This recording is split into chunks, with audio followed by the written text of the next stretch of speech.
When the students came back from winter break, Brian Seegers and I had the opportunity to teach what we refer to as the mini-mester, where we would be teaching on both Sunday morning and Wednesday evening, and we taught a book. And it had a lot of I choose, as you see up here on the screen. This is actually one of the lessons that we chose to do from that book.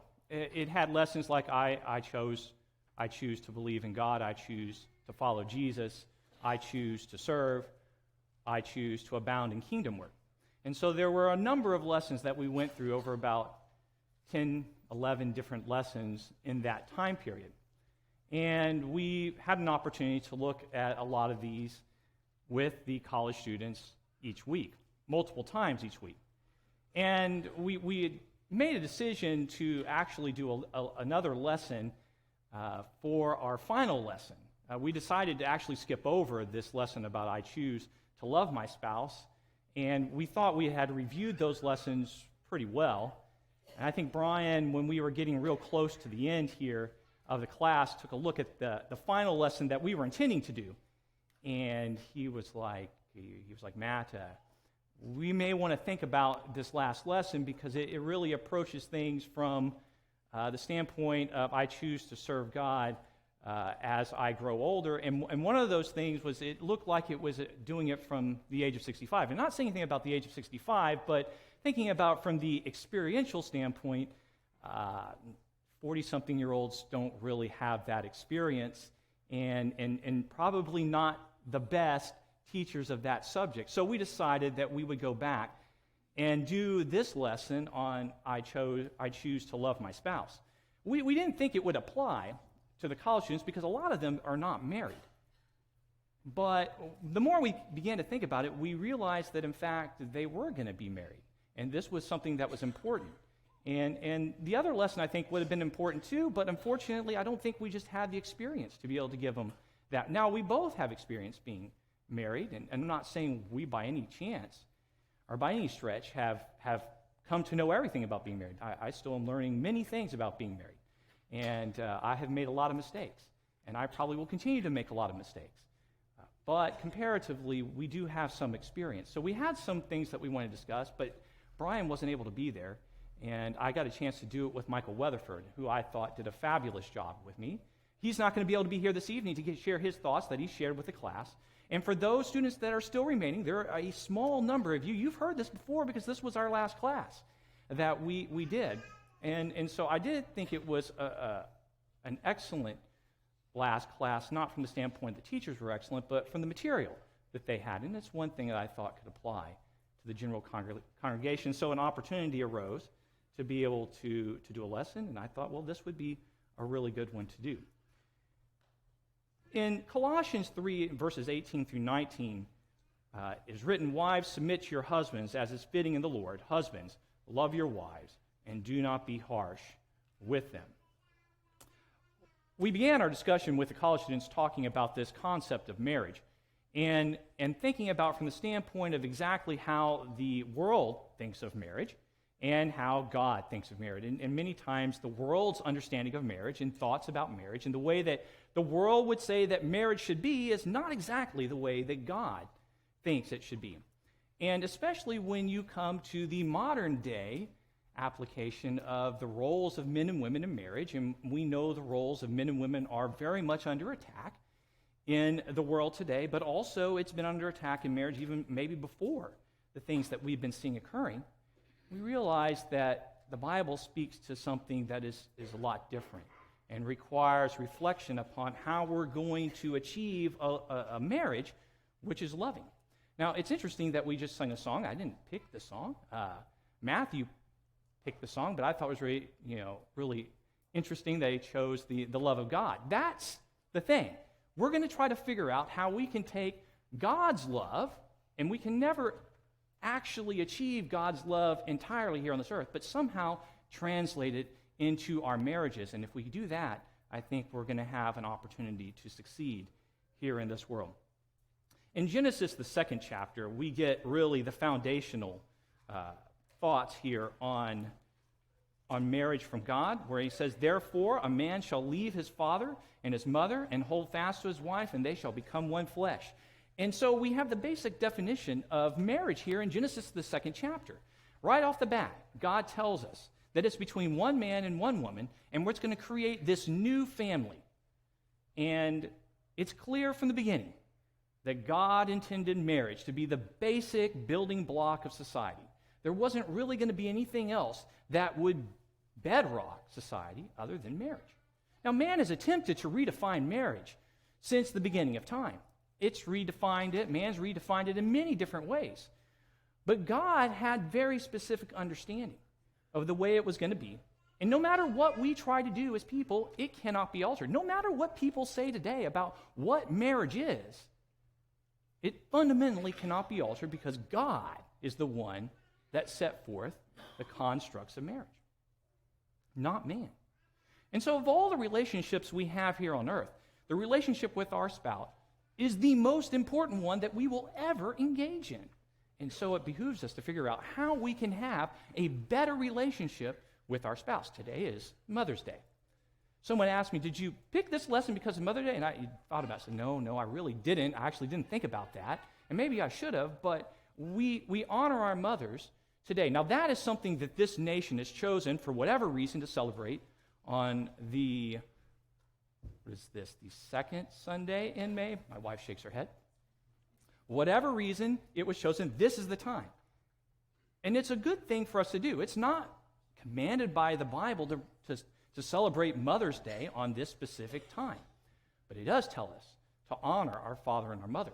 It does tell the husband to make sure they honor their wives and that they treat them well. And so the idea here that even society understands that we need to treat people well inside of marriage is something that we can see translated that generations over generations people have been able to figure out is important.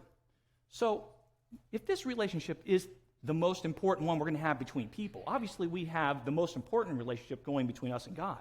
How do we go from people who really don't know each other to a committed couple who understands what true love really is? Now, you can go see a movie, and they'll tell you what they think true love is.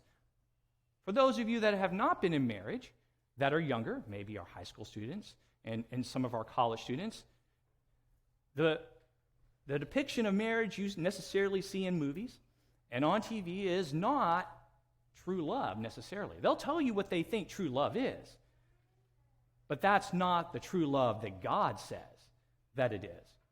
So we need to look at what God says, and he tells us here in Scripture and in multiple different places how we go about taking these people that don't know each other. No matter how long you may have dated, you may think, I've dated this person for a very long time. I'll tell you something, you don't know someone until you're married to them.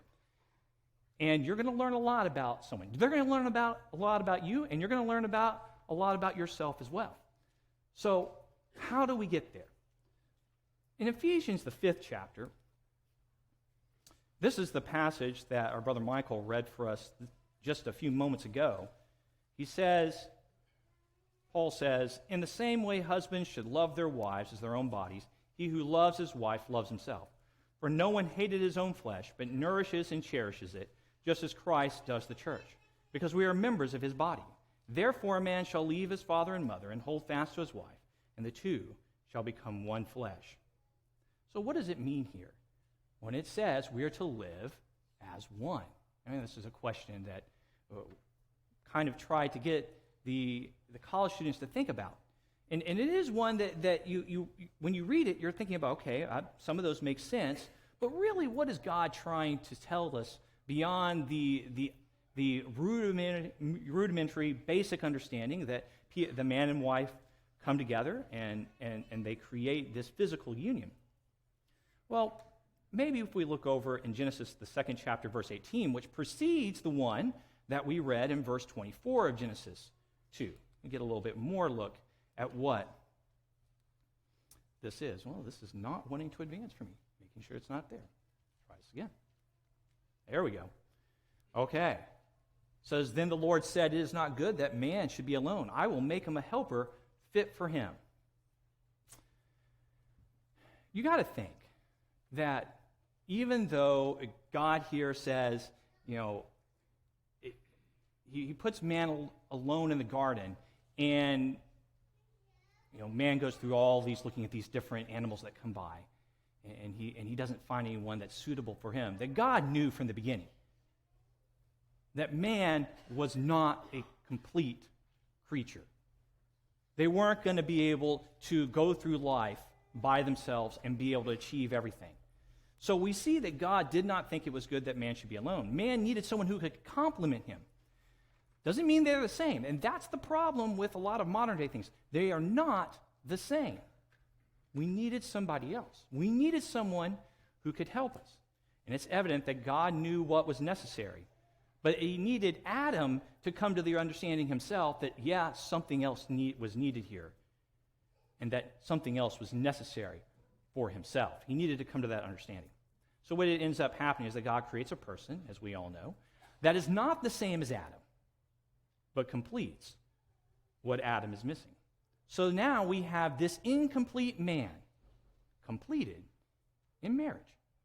And so this is interesting here. We have this marriage that takes incomplete people and put them together and makes a complete union.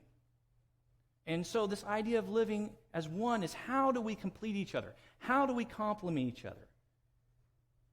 And how are we going to achieve that in marriage? Jesus says, when he's being questioned by the Pharisees about divorce, says in Matthew the 19th chapter and verse 6, and this is really not advancing on me here, so they are no longer two, but one flesh. What therefore God has joined together, let not man separate. So this idea here that we're going to come together, but how are we going to be able to make us work together as some people that are this unit that's going to be able to achieve a better marriage? And too many people, and Jesus gets to this point with the Pharisees at the time, too many people see as marriage as something that is somewhat disposable. I think we can see that in our society, the whole idea of no-fault divorce. And this concept of it doesn't really matter the permanence of marriage. If I no longer think that you love me, or that maybe in this case I don't really love you anymore, we're no longer compatible with one another because we kind of drifted apart in the way that we lived our lives, is that we can kind of just go our separate ways, and that marriage is not something that is permanent, that requires us to work together to make these differences smooth out. Putting aside for a moment the fact that there is a complete misunderstanding in our world of love, I referenced that earlier, especially with the concepts that we see in movies and stuff like that. The issue is that people don't value the covenant that we make. They don't even see marriage as a covenant. But isn't that what it is? It's a covenant, not just between my spouse and myself, but it's between me and my spouse and God. And when we start thinking about the concept of a covenant between those three parties, then it becomes something that is important for us to maintain the permanence of, that we're going to strive to figure out how to make it work no matter what. And Jesus makes this point to those who came to test him about divorce. In Malachi, the 2nd chapter, in verse 16, it's written, "For the man who does not love his wife but divorces her, says the Lord, the God of Israel covers his garment with violence, says the Lord of hosts. So guard yourselves in your spirit, and do not be faithless." Well, you see here, God hates divorce. He doesn't want it to be something that ruins and destroys marriage. So approaching marriage as permanent alters how we treat our spouse in a good way. A lot of people are like, well, if I am trapped in a marriage, it's going to be a problem. But you're approaching it from the wrong perspective. You're not there trapped in your marriage. You're trying to make sure your marriage works. You can't achieve living as one if you think you can escape at any given time. In 1 Peter, the 3rd chapter, it says, "Likewise, husbands, live with your wives in an understanding way, showing honor to the woman as the weaker vessel, since they are heirs with you of grace of life, so that your prayers may not be hindered." It's very hard for people to,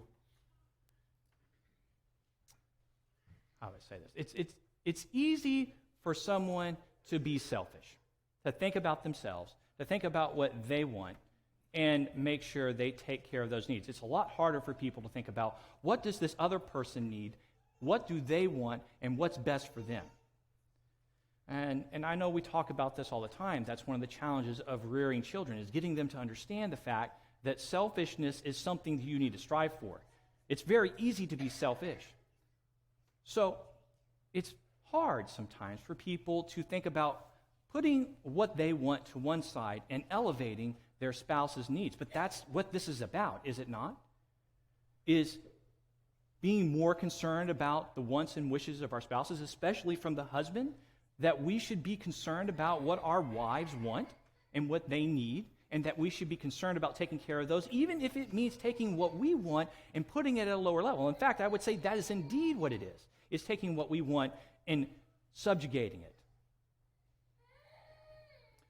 But each of us, unfortunately, comes, I don't think unfortunately, it's a good thing, comes from these different backgrounds, these different places, and we're trying to merge them all together. And this marriage is going to have some rocky roads when you take people that have different experiences and different backgrounds in life and merge them, blends them together. There are going to be difficulties. But preferring our spouse and their happiness will make it much easier to blend these differences together and to make it a loving, lasting marriage. But what it requires is communication. You're never going to know what your spouse wants and what they think about things unless you talk with your spouse. And that means that we need to make sure that we're always communicating with one another. It's not wrong to give in to your spouse. In fact, it should never be seen as giving in. It should be seen as giving preference. And it takes maturity and growth in character to place somebody else's wants and wishes before our own. At the end of the day, our spouse should be our best friend, not someone else. That may not be the way things were at some point. There may have been somebody else that you consider to be your best friend. But our spouse should always end up in our marriage as our best friend. Even our kids, the wants and wishes that they have, should always be subordinate to our spouse. That's the one that we've made a commitment to. That's the one we've said that we will be with until we die. And that's the one that we have a covenant relationship with.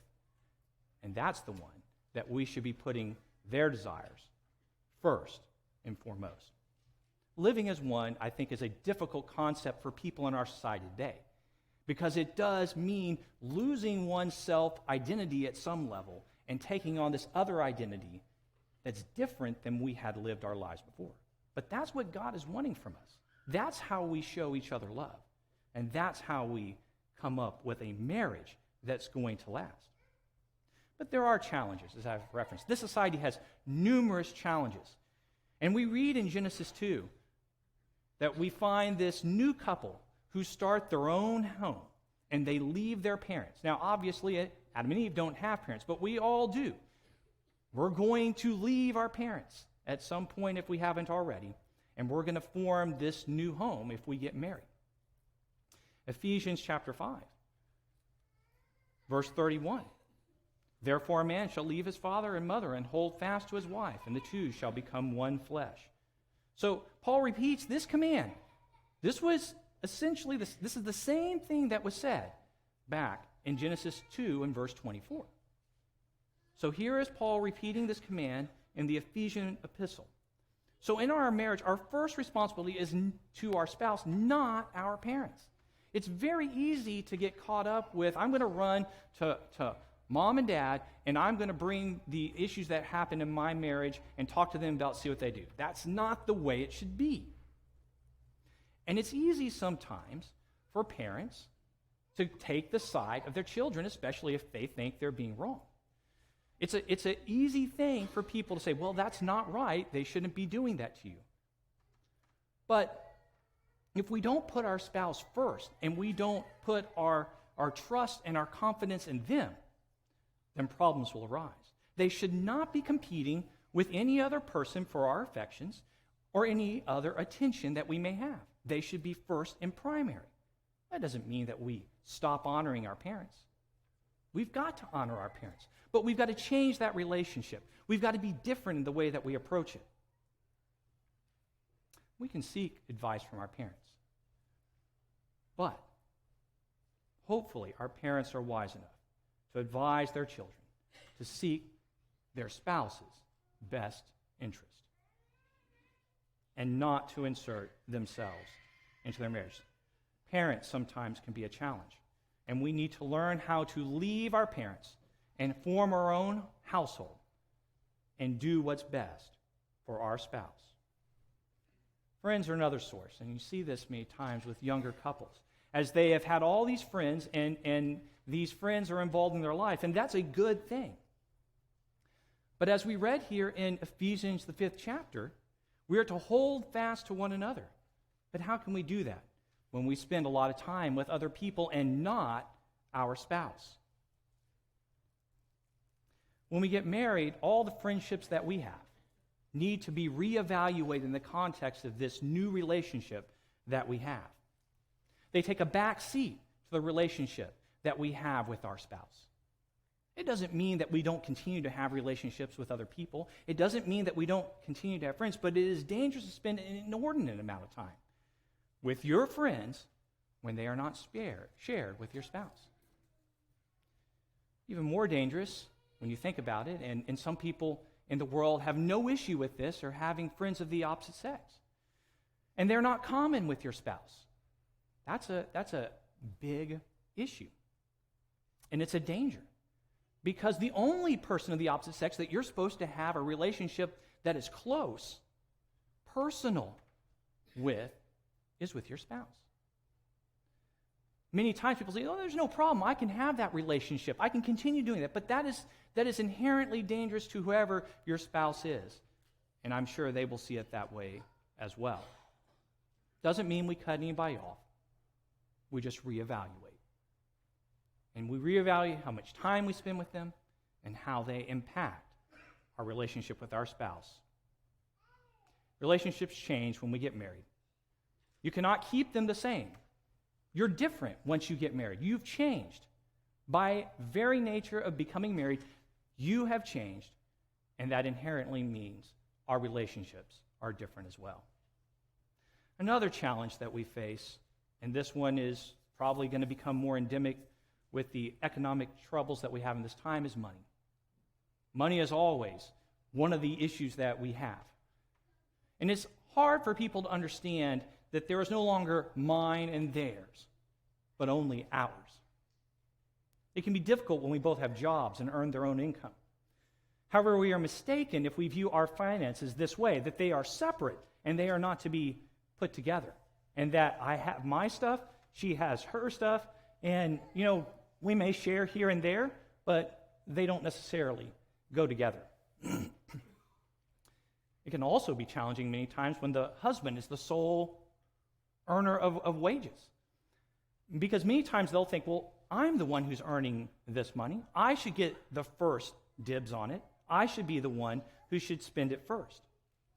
But whatever money we make, whether it's as jointly as an income or one person as an income, we should consider one another before we spend it and use it. It's real easy for money to become something that causes wedges between spouses. And again, it goes back to how we view each other in our relationship. Do we view each other as someone that we prefer first and their wants and wishes before our own?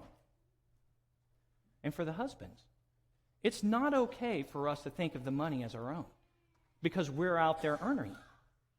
Our first responsibility is to support our wives and our children, not to make our lifestyles easy, and only after they're taken care of.